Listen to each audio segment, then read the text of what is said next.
우리가 살다 보면 그 예상했던 범위 내에서 일이 벌어지기도 하고 예상 밖의 뜻밖의 일이 생기기도 합니다. 저는 이제 그 가평일을 올 봄에 보면서 측은한 생각이 들었어요. 이제 제가 그 가평이가 10년 차입니다. 이제 10년 차. 그러면 제가 저보다 나이가 많은 거예요. 걔 나이로 말하면 제 한 70대, 80대 이제 가까이 되는 건데 이제 가평이 후계자를 생각해야 되나 할 정도로 올 겨울에 굉장히 몸이 약해졌고 피부병도 생기고 그래서 보면서 많이 걱정이 됐습니다. 그 옆에 이제 설국이를 보면은 얘가 후계자일까? 근데 설국이는 별 차이가 안 나요. 나이도 한 2년 차인데 별 차이가 나지 않고 특별히 가평이가 갖춘 것을 얘는 갖추지 못한 게 몇 개 있어요. 첫째는 가평이는 용맹하거든요. 그래서 이 여기를 잘 지킵니다. 짐승이 내려도 잘 지키고 결정적으로 잘 지키는데 설국이는 그래요. 이르지 마세요. 그렇고 그다음에 가평이는 좀 똑똑해요. 얘가 말귀도 정말 잘 알아듣고 얘가 보면 이렇게 참 또 이렇게 정감이 있어요. 가면 얘가 모든 사람에게 오면 마주 가면 인사를 잘해요. 근데 설국이는 약간 새침대기 느낌이 있어가지고 또 약간 정이 또 안 가는 게 있고 결정적으로는 용감하면서도 사람에게 해를 입히면 안 되거든요. 가평이는 굉장히 사람에게 친화력입니다. 지금까지 뭐 특별하게 먹는 거 뺏어가지고 한번 이렇게 손 살짝 물은 그런 일이 있었는데 그거 외에는 뭐 그런 적이 없어요. 그래서 나이도 그렇고 해서 가평이 이후에 얘가 한 1년 후나 되면 후계자로 새끼를 하나를 키워야 되나 언제쯤이 그 시점이 될까 이제 생각을 하고 있어요.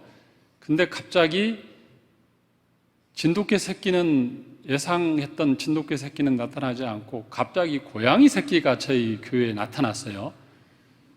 며칠 전에 가만히 제 방에 이제 그 설교 준비하고 잠깐 있는데 뭐가 고양이 소리가 나는 거예요. 제 방에서. 그래서 고양이가 여기 없는데 무슨 고양이야 하고 봤더니 어떤 아주 손바닥만도 아는 조그만 고양이가 이쪽 우리 보면은 그 식당 쪽 입구 보면 그 쓰레기통 있는 데 있잖아요. 창작 쌓아놓은데 그쪽에서 소리가 나는 겁니다. 그래서 제가 궁금해서 우리 직원들에게 물어봤더니 며칠 전부터 고양이가 와서 거기서 운대요. 근데 이게 어디서 혼자 왔는지 아니면 어미가 이 물어다가 놓은 건지 알 수는 없어요. 그래서 제가 저 고양이 싫어하거든요.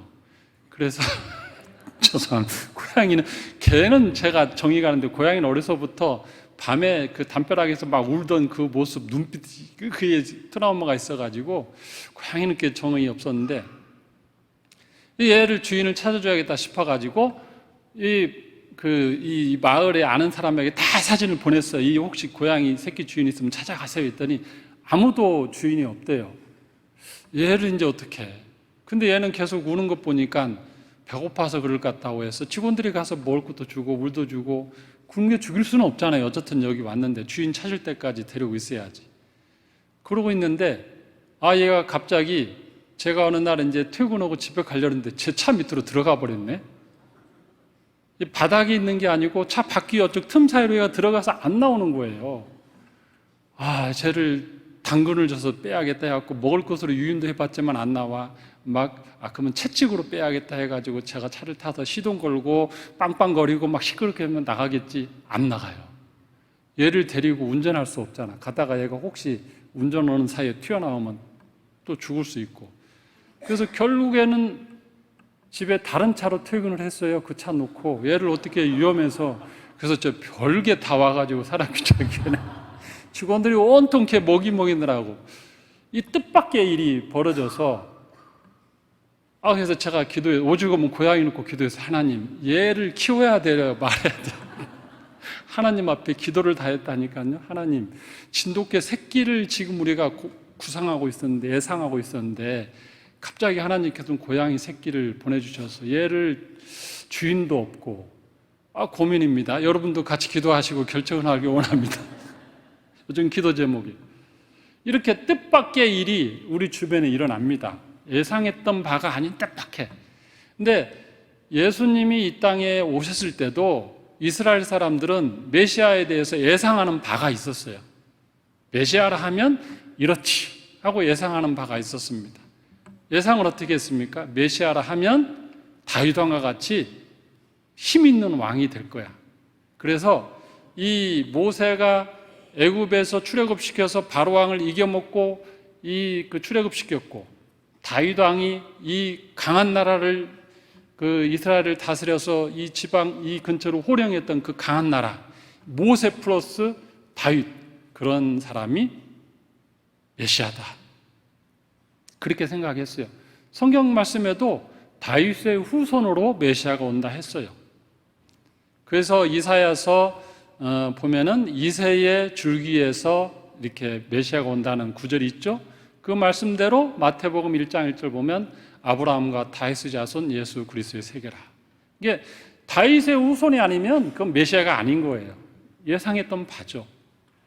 또 사람들이 예상했던 바가 있습니다. 그것은 바로 하나님의 영이 그에게 임한 하나님의 아들로서 온다. 인간의 아들이 아닌 하나님의 아들, 처녀가 잉태하여 아들을 낳을 거다. 그 말씀이 있습니다. 성경 하나 찾아보죠. 이사야서입니다. 이사야서 11장 보면 예상했던 바입니다. 모든 사람들이 메시아는 이렇게 올 거다. 이사야 11장 1절 2절 제가 읽을게요. 이새의 줄기에서 한 싹이 나며, 이새의 줄기는 뭐냐면 다윗의 아버지가 이새니까, 그러니까 다윗의 줄기라고 해도 됩니다.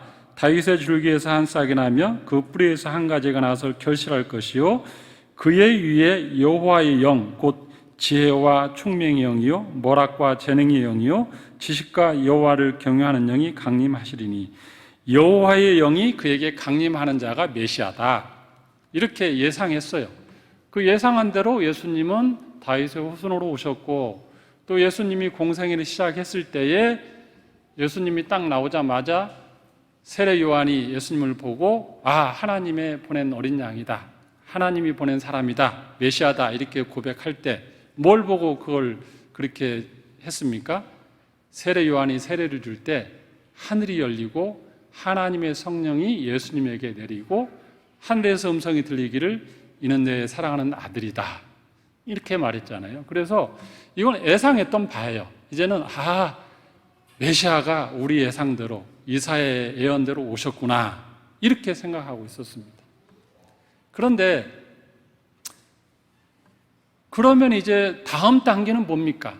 다음 행보는 이제는 모세처럼 두 손을 들어서 이 로마 황제를 대적하고 그 땅에 파견된 어떤 총독이나 왕들을 이겨먹고 이스라엘의 어떤 큰 지도자들을 다 아울러서, 지금으로 말하면 서기관이 됐던 바리새인이 됐던 제사장이 됐던 그 장로들이 됐던 이 사람들을 다 아울러서 딱 하고 모세가 12지파 종족을 딱 이렇게 통솔하듯이 그렇게 가야지 다음 단계가 맞잖아요. 그죠? 그게 예상한 바입니다. 근데 예수님이 어떻게 했습니까? 오늘 말씀을 하나 더 찾아보겠습니다. 마태복음 11장입니다. 예수님이 하시는 일이 뜻밖의 일을 합니다. 예상 밖의 일을 합니다. 마태복음 11장. 요한이 물어보는 장면이에요. 요한이 11장 2절, 요한이 옥에서 그리스도께서 하신 일을 듣고 제자들을 보내요. 예수께 여짜오되 오실 그이가 당신이 오니까 우리가 다른 일을 기다리오리이까.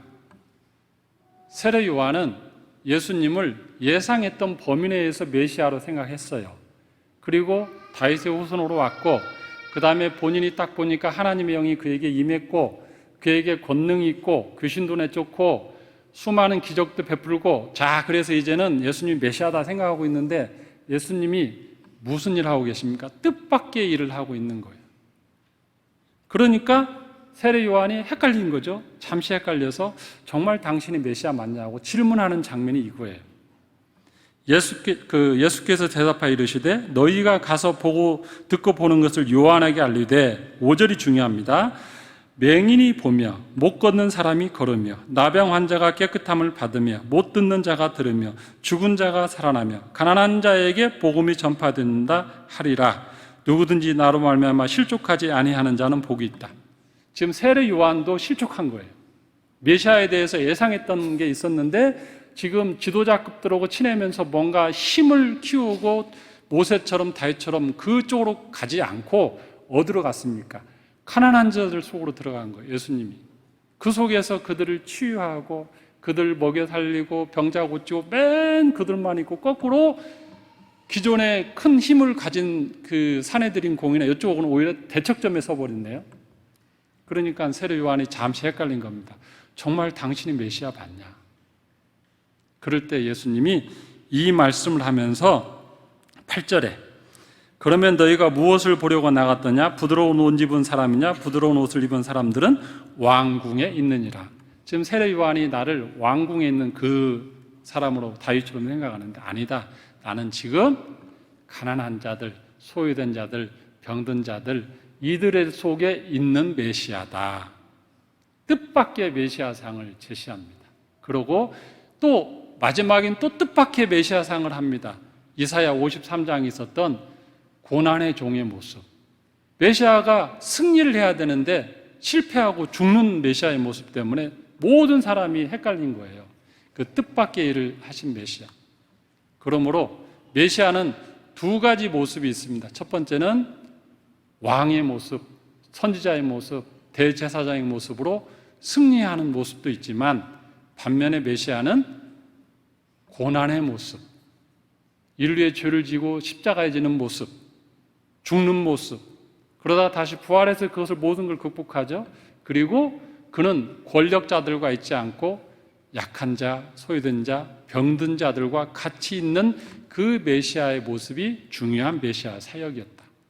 그 말씀이 바로 오늘 예수님이 왜 마태복음 11장 1절에서부터 6절을 하실 때 뭘 염두에 두고 말씀하셨냐면 이사야 61장 1절부터 3절까지 말씀을 그대로 사실은 한 거예요. 여기에 대해서는 그 사역을 하셨던 우리 박순선 선교사님이 나오셔서 이집트에서 있었던 그 메시아의 사역을 이어받는 긍휼 사역, 거기에 대해서 오늘 선교 간증을 하도록 하겠습니다. 이제 선교사님들이 이제 대부분 입주하셨는데 한 번씩은 이게 말씀이나 간증을 통해서 인사를 지켜드리려고 합니다. 한 달에 한 번씩. 그러면 한 4-5번이면 선교사님들 한 바퀴 다 돌 것 같아요. 지금 거의 후반전을 향해 가고 있습니다. 우리 박순선 선교사님 나오실 텐데 박수로 환영하겠습니다.